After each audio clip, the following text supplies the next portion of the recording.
up. Vi was taken away. We still have some B1s that we could go for in the jungle. I think things like the Xin. We're just opening up with Olaf. Funnily enough, this is the second time tonight that a region has picked Olaf first. LCK just did it, and they won that game. So let's hope that BLG don't respond with something like a Skarner. I know Zuian likes the Olaf a lot. Tian can also play it, but that is still a very aggressive maneuver by them. Of course, they take the Vayne away in the first phase of bans to try to make sure that's not an option, as is the Anivia top lane, which used to be very popular. We'll see exactly what BLG want to do to try and counter this early pickup here for top esports. It's going to be the Bard early lock-in for On, another heavy roaming support that can get out onto the map early. We'll look for a Syndra here for either Viper or Knight. All right, so a lot of setup here for BLG. Scatter the weak and all of the crowd control and pressure that Bard brings you as well. But I'm just kind of curious what they're going to be responding with for this top lane. I mean, anytime you've got an Olaf, I think that it's very difficult to beat this champion in the lane, especially because top esports also already took away that Vayne, which is one of the more difficult matchups for Olaf. I'm trying to think of like other ranged champions that could be really effective. I don't think Gnar is one that I would want to play if I'm Wenbo. You could go something like a Jace, maybe. I think that there might be value in that if you're confident in picking it, but top esports have a lot of lockdown now with the Lee Sin plus the Olaf. Well, not lockdown, but a lot of damage, I should say, on this top side. So picking a non-tanker or something that doesn't really index into stacking health could be inherently very risky if BLG want to go that route. So it's an insta-lock here of the Lee Sin for Tian, and then Creme goes for the Akali. Theoretically a counter into the Syndra, but you always know that Knight could have picked something up there on that third pick. Looks like instead they're going to go for the Poppy, remaining flexible in terms of where they want to put that as we head into the second phase of pick ban. All right, so there's the Creme Akali. We were hyping it up in the pre-show, saying that Creme has been the mage guy, has kind of acclimated to the pool that every other mid lane in the LPL has been playing over the course of 2026, but he's returning to his roots. He's going back to the champion that I think he really made his name on Grapes when he initially joined the LPL, so this will be a really fun game from him for sure. My biggest concern about top esports right now is in this Lee Sin, because you do have a lot of damage on this top side, but not a lot of CC for it to actually transfer onto some of these key targets. I think that Poppy specifically is very good at dealing with this mid jungle, and you need something that can lock down some of these peskier members of BLG if you want the damage of this mid jungle combo to come through from top esports. And so I like the bans from BLG. Actually, they've got things like the Nautilus taken off the board. They're making it difficult for top esports to get that lockdown in this bottom lane. It's a fascinating scenario that Top Esports has given BLG. They have the Akali blind. Theoretically, the easy solution is you lock Galio mid, you send the Syndra bot, and you lock in a heavy damage AD champion like a Vayne or a Varus here for Wenbo on the top side. But it doesn't seem like they're super comfortable doing that, knowing that the Olaf is there and can run down a marksman like that if stuck in an isolated 1v1 in a very long lane. So BLG going for a bit of a different strategy here might just lock in the Renekton to try and put an even fight against Zuian pound for pound in the top lane. It's an all right matchup, but I'm more concerned about what top esports are locking down. We said we wanted lockdown, and that's exactly what we're going to be getting, Grapes. Ashe Seraphine going to be the answer here for TES. Does play into that top lane, also makes it very easy for things like the Olaf and the Lee Sin to thrive in these more extended trades, because you'll have the Seraphine behind you on top of your innate healing. So I think top are surprisingly and deceptively tanky once we get to the Seraphine roams in this game. BLG gonna round this draft off with a Varus. So any immobile AD carry against a top side like this and an Ashe Seraphine does get me a bit concerned, especially because I do think that BLG maybe made a bit of a mistake in game number one, not indexing into Viper more earlier on into the game, because he was kind of that main source of DPS that they needed to try and rely on to get get them through that match, which of course they weren't able to do. So going into game number 2, I feel like it has to be around the BLG laners to really make it happen. You've got things like the Bard and the Poppy to set you up. Knight and Viper both have a lot of scaling in their toolbox as well, so we need to see them step up. I think they had some questionable plays and just some difficulties in game number 1, and they're gonna have to get over that because I think TES in the 5v5s have a much better composition. We've seen Ashe Seraphine kind of fall out of the meta as of late in favor of these more roaming supports, but Top Esports did whip it out in game number 3 against LGD just last week. So they certainly are able to still play this style, play this bot-dominated focused lane here for JackeyLove and Zhuo. Reunited here from 5 years ago. On the other side for Bilibili, a lot of things that answer perhaps in vacuums against some of the champions that TES have. Yeah. We'll see how exactly they work out in the full-on 5v5 as Top Esports look to close this series out swiftly to round out our day on the LPL. Game number 2 about to begin between our 2 finalists from Split 2. 全军出击！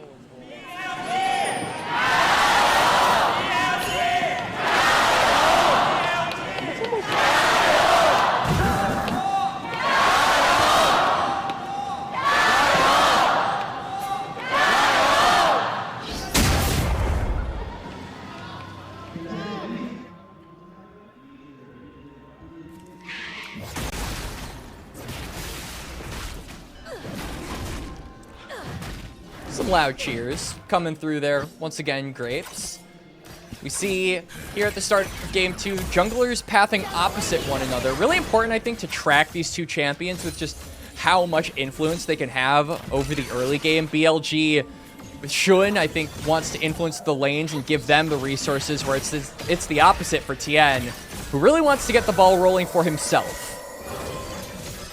Early heal popped by Zhuo in the bottom lane. Get a little bit of extra lane pressure. The Ashe Seraphine, of course, very oppressive in the 2v2, and also the synergy that the Seraphine provides to this Lee Sin Olaf front line of TES later on in the game. Both reasons we lock in this bottom side of the map in the second phase of the draft.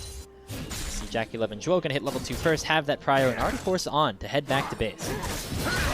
On going to reset, like you said, and this is going to mean priority temporarily, at least, for the Top Esports bot lane. Not really going to be capitalized off of by Tian, because he is going to be looking for 3 camp onto the bot side resets for the longsword, and now we'll be on the opposite side of the map, so maybe trying to look to influence this top lane matchup more than the bottom lane, and I think that's probably the correct call. We talk about Olaf as this very lane-dominant champion, and I think Top Esports, having first picked it, immediately snagging it up, want to try and play around it and give Zuian the ball for this game. So I expect we'll see a lot of action in the early phases around this matchup, and maybe some map movements from the supports even to try and influence it. Yeah, Zuian has had a really good time on the Olaf specifically throughout his early LPL career. Most recently winning games on it against JDG and LGD in 2 of their 3 most recent series. Already building up a decent CS lead for himself against Wenbo, who, again, went for the teleport instead of a combat summoner spell, as well as the Doran's Helm. That signifies to me he's trying to lose this lane just gracefully and make sure that he doesn't fall too far behind. There weren't a lot of great answers into the Olaf that I feel BLG were very used to drafting, so Renekton probably the best they were going to get, and I think in this case, it's probably what you're saying, Grapes, where they're just going to have to say, all right, we know that this is not going to run him over in the laning phase, and Olaf, I would say, even outscales the Renektons, so there's that as well. But what the Renekton will provide is disruption for the rest of Top Esports, make it difficult for the follow-up on the Olaf engages to be recognized by the rest of this composition that TES have built up. So we'll have to see if that ends up coming into effect later on, but for the time being, I think Top Esports have so much power in these early stages with this top side being so damage heavy and so prone to fighting. Had anything break out just yet, as it is just junglers clearing on opposite sides of the map. Now, Zuian ends up heading back to base. Looks like he's building towards that Sundered Sky first item for a little bit of extra damage. Look at Knight resetting here in the mid lane against Creme's Akali. I feel like a lot of the time here, Quacks, we talk about the Knight Akali being such a fearful champion, right? He's popped off on it in a lot of really crucial situations. The Syndra nearly just as frightening, if not more. 53-16 record on that pick throughout his career. That's a 77% win rate. Some of Knight's stats are just absolutely insane, as Creme is maybe looking to get aggressive on tonight. Walks up to him, forsakes the wave, but knows that BLG are heavily populated around that top side. That leaves Viper maybe open for a dive, though. Yep, Tian ward hops forward, looking to easily land that resonating strike. It is first blood for Top Esports as they strike down in the bot lane once more. Good recognition there from Top Esports to know that bot lane is open and ripe for the taking.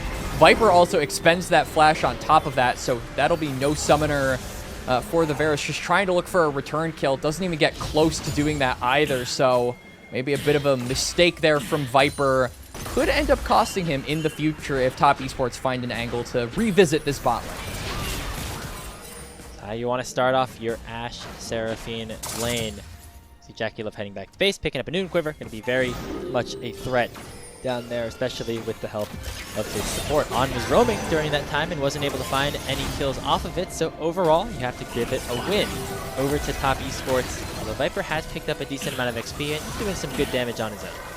But look at this giant wave that's going to be crashing under the tower. JackeyLove, like you said, has that Noon Quiver, but now he's going to be getting even more gold over to himself as this Ashe. And then once that wave is cleared, it'll probably just be right back to business for Top Esports. They get priority in this bot lane. So I think the temporary window for BLG where they're saying, hey, we have a stacked wave in bot lane, we've got some priority to work with, maybe we can go for a dragon, or maybe we can look to try and pressure Creme in mid. Neither of those things are going to be acted on as Creme just slides on it.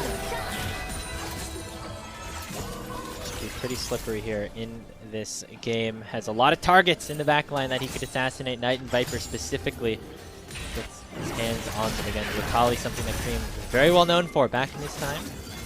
Teams like OMG, of course, then making his way over to Top Esports, where he has made even further of a name for himself on those other champions, mages, more traditional mid lane picks, but he's got his hands available to lock in something like this Akali when the time is right, and it looks like the time is now here for this player who really is taking another step here in 2026.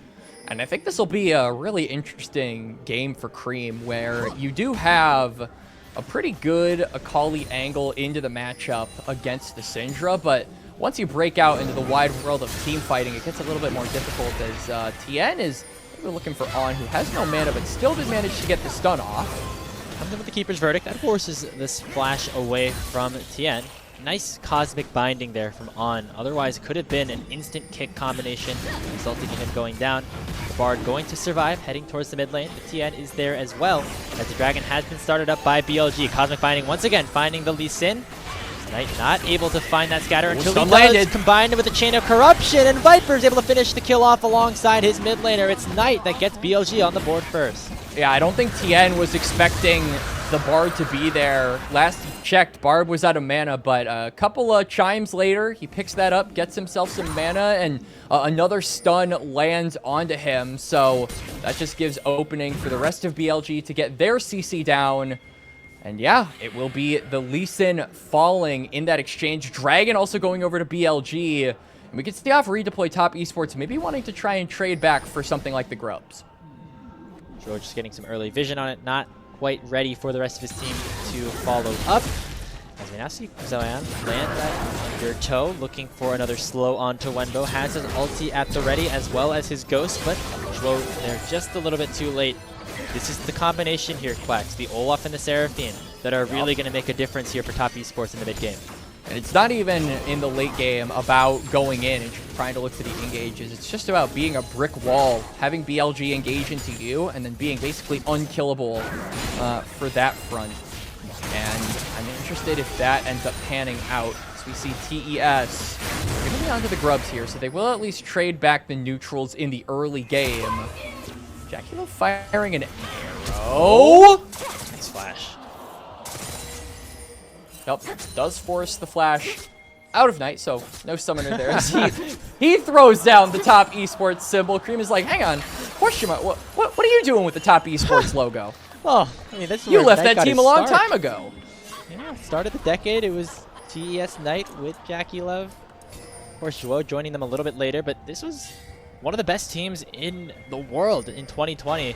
They got upset in one of those semi-final stages, ending up losing to Damwon Kia at the end of that. But I remember going into that tournament, everybody was saying the favorites were top esports with Knight and JackeyLove, and then Damwon after that. And obviously, things worked out a little bit better for Damwon, Yeah. but Knight has come very close to many appearances at Worlds. Looking to try to make another one happen here this year. You know, I love my LPL, but you will never ever hear me speak badly of Damwon 2020. That team was magical, to put it bluntly. Damwon 2020 forever. Yeah, I mean, they had all the right pieces at all the right times, and it was a very dominant run by them eventually. But again, the preseason expectations, there was not a lot of international play. MSI was canceled that year, so we hadn't seen these LPL, LCK teams really face off other than that like weird online event. And so many people going in were like, man, the LPL is really good this year because they got this guy named Knight who's like, I don't know, some like 19-year-old kid who's popping off alongside this former world champion in JackeyLove. That was my first introduction to this player, and ever since, it has been just an incredible story. Every team he's been on has been towards the top of the table, and he's looking to continue that here with BLG.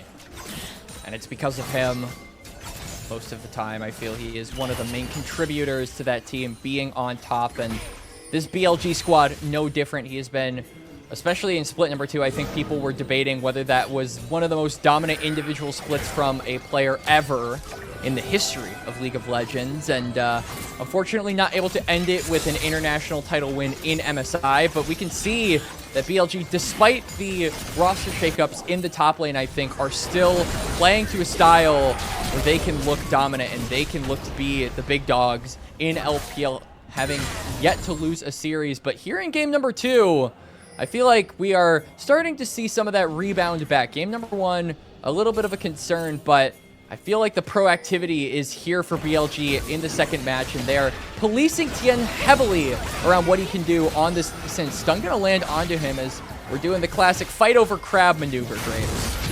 And yeah, looks like Top Esports really want the crab as they send out the Enchanted Crystal Arrow onto On. He's going to be able to back away safely.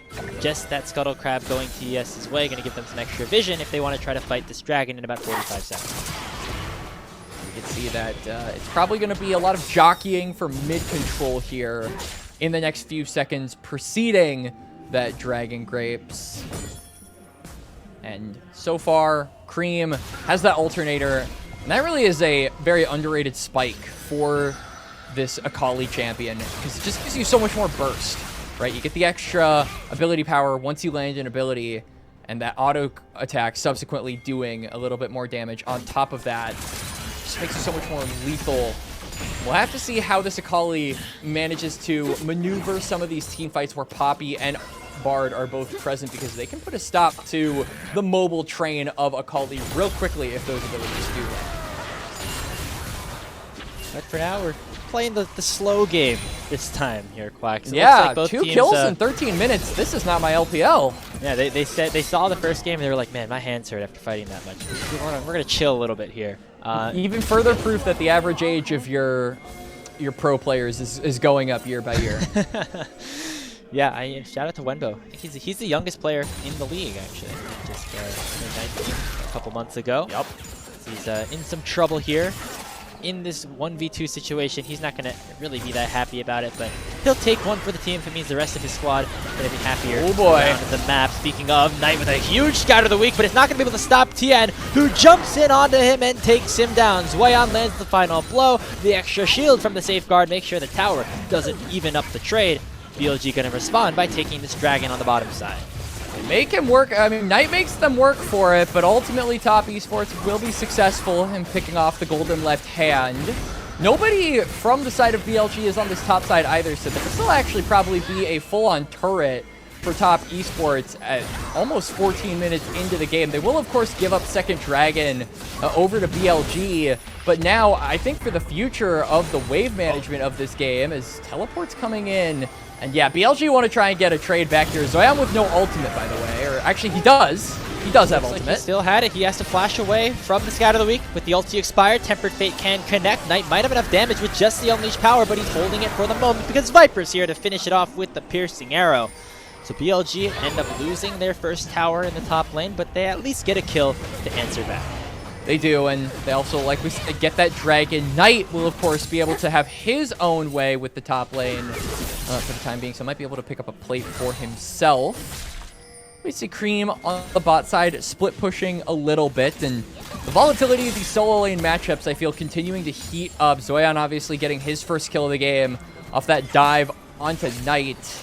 And this Olaf could be so lethal with the Seraphine in his back pocket, but I feel on the other side, if Knight is just given time to scale in a side lane, like we just saw, get those splinters, get that execute, it's going to make JackeyLove's job very difficult, and I would even rope Creme in there as well. Some of these squishier members of TES, they're just going to get blown up. Speaking of blown up, that might happen to JackeyLove unless he flashes away from Shun, goes forward with that steadfast presence, and easily burns a summoner spell off the Top Esports bot laner. Rift Herald is available, and BLG have a pushing wave at the moment in the mid lane, but Creme able to join his team first in the river, with Knight forced to go around the Herald pit. As Tian will go in onto this first, maybe just trying to bait out a teleport from Wenbo. It's possible. Both top laners do have the teleport available because role quest has been complete, so they can get involved if they need to. But of course, there is that shield from Wenbo that you have to be very mindful of, especially with Renekton having that Dominus. So now the Keeper's Verdict, maybe going to try to golf Tian away. Swing and a miss here by the Cubby, and it's going to cost him a whole lot. Off of the teleport into Zuian as well. Assassinating the enemy AD carry. Viper's deleted. Wenbo goes over the magical journey to try to finish off even more kills as Knight lands the Scout of the Week, but does not find anything with it. Creme finishes off on with the Shuriken flip, and it's Top Esports who dominate that early game fight around the Herald.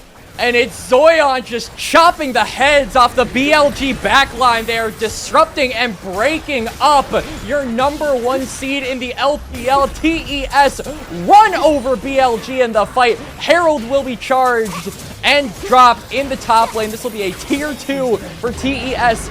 16.5 minutes into the game, and they're going to drive it away. They don't even want Knight to get the gold from Shelly. Take another look at how this one started. If Shun lands this Keeper's Verdict, could be a different story. Nicely combined, though, with the Enchanted Crystal Arrow from JackeyLove. That is a Lee Sin performance for someone. That guy has a Lee Sin world skin, and he's definitely showing it. That was a beautiful in-and-out sequence there from Tian to secure the Herald, and then he dances around the fight, connects with his top laner, and they just melt BLG in the team fight. Now, 3.5k gold up. Dragon in a little less than a minute and a half. This might be something that BLG need to hold on to with all of their hopes and dreams to remain the first seed. Is now TM maybe caught here. Heroic charge on the wall from Shun is big. He cannot ward hop with that Keeper's Verdict. Gonna get followed up here with the ulti, and it's Viper that takes him down. Knight flashes over the wall looking for a scouter, but he ends up getting stunned up and taken out by JackeyLove. And now Zuian is in melee range of the entire backline. Viper has to flash over the wall, and it's Wenbo stuck in a 1v3. Viper joining him on the horizon, but the Rangers' focus arrows are going in onto the Renekton. The Crocodile's very low. Undertow does not connect, but JackeyLove's arrows will. 10-4 in favor of TES as they go 4 for 2 on the play. I mean, it's Zuian with the Undertow, it's JackeyLove with the arrows, it's Shwo with the music notes. I don't even know what they're called, but all of the range compounding onto the remaining BLG members to get at least one more kill at the end of that fight. As we get a replay here, Tian initially getting found, just wall slammed by Shun. It's a good angle, but then we see the flash over. Immediately, this Olaf gets involved in the fight, breaks up BLG, and then look at JackeyLove on the side. Look at how much damage he's able to pump across the board because BLG can't get to him, get their hands on this Ashe, and he is just wreaking havoc in this fight, Graves.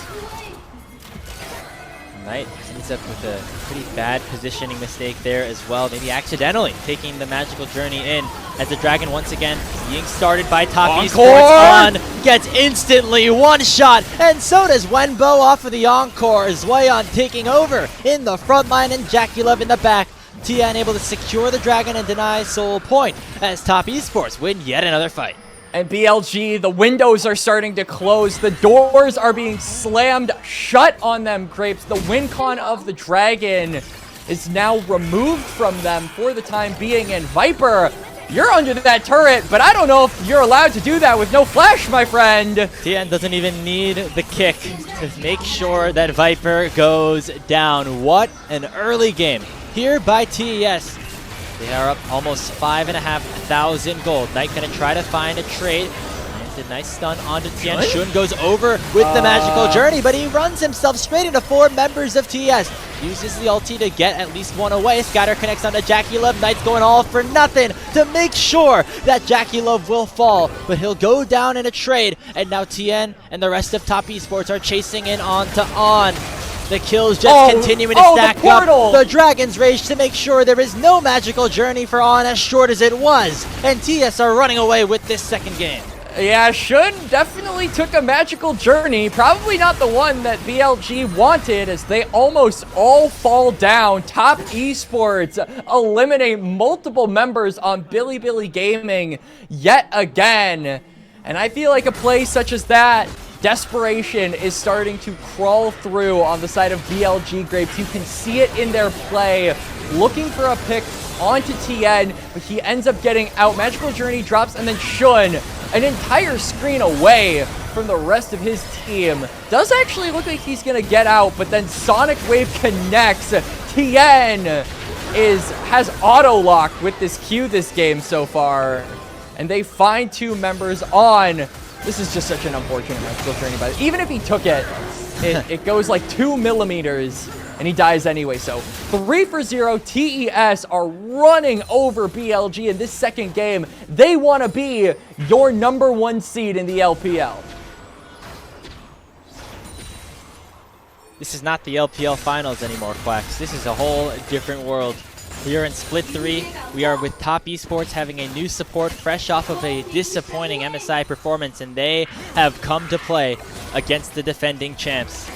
A 2-0 win over BLG would be such a statement as we get another fight that is breaking out. Encore goes wide, but JackeyLove still under some pressure. Shun's the one who goes down first, and now Zuian looking to hunt down Viper. Oh no, Zuian's not even going to have to use it before killing the AD carry, and it's yet another fight win. Here for Top Esports, they go 3-for-0, and will get a Baron as a little bit of extra dessert.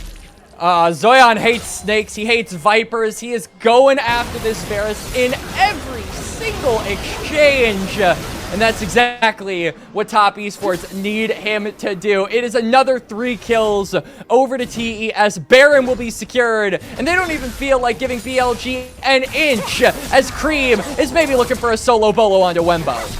Yeah, the dominance popped, empowered stun, gonna do a little bit of work. Creme still has the R2 though. Will he go in? Looks like instead going to make sure he has that Baron empowered recall for the time being, unless Wenbo wants to try to put a stop to it. Twilight Shroud in from Creme. Gonna make sure that he does not go down. And now it is Creme who pops the ulti. Backing back away, and he'll head back to base with an 8,000 gold lead into the hand of TES. The fight is inconclusive. Nobody wins. It's a draw, but it seems like the rest of TES don't want to leave it up to chance. They will use their Baron buff. They're pushing into the bot side, and Viper flanking Varus potentially. Yeah, I don't. What is he cooking? He's not doing anything. His support is dead. His jungler is probably going to follow. Yep, he's recalling. There was no angle there. There's no angle anywhere right now, as Top Esports own everything acute, right, and obtuse in this game #2. Zuian goes up to 6-1-7 by taking Knight down, and now the structures will be the next focus here. TES, it's a dominant performance over BLG. It was a close game #1, but it is anything but here in game #2. Zuian on the top side. The pressure is unrelenting from Top Esports here, Grapes. They're firing in onto 3 lanes at the same time. Bot lane inhibitor going to go down. They can turn their attention to another area or just the Nexus Do they just turrets want to end? themselves. Knight is not up for another 5 seconds, and BLG don't have much of an answer without the Syndra by their side. Tempered Fate goes in. It finds both bottom laners, and Wenbo will look to try to re-engage. Kick goes in, sends the Renekton away, as Shun is looking to try to stop Creme from assassinating the rest of his team. But Zuian has arrived. Knight will go down, and so will BLG by his side. This Olaf is unstoppable, and so are Top Esports. The finals are no more. It is split 3, and right now that belongs to Top Esports. Another 2-0, this time over the defending champions, as they wrap up their first round robin at 6-1. TES, true to their name, will end on top here in this series against BLG, and in the first set of the round robin, Grapes, they will be the first seed as well. They will topple BLG. They will get over the demons that spawned after playoffs in split number 2, and in such dominating fashion to end it off too. This was clinical from TES. What an exciting team this has become. I don't want to say the E word just yet, Quacks, but we're starting to get a little bit excited. Is that the word? Why did you say it? Oh, now they're gonna lose out on everything. Now that you said it. Well, looked like you prompted me to say it. You know, you were baiting I just didn't want to say the word, but now you did it. So now, now we can't say it. Yeah. So well, if Top Esports end up crashing and burning, it's your fault now. All right, it's my fault.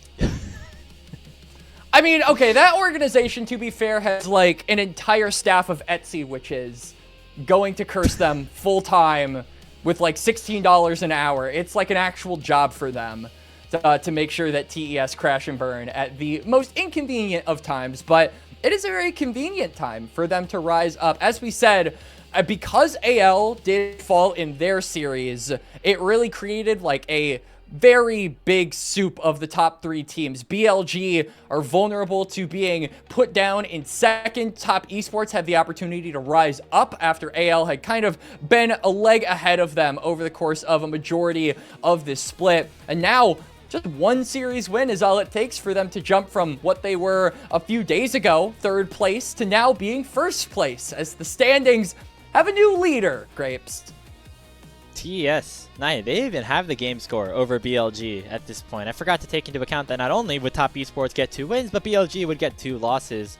And with that being said, it is Top Esports, a top group ascend as we wrap up our first round robin. Some other teams have played their first games of it, most notably WE and Thunder Talk, and we'll get more of those as we round out week number 3.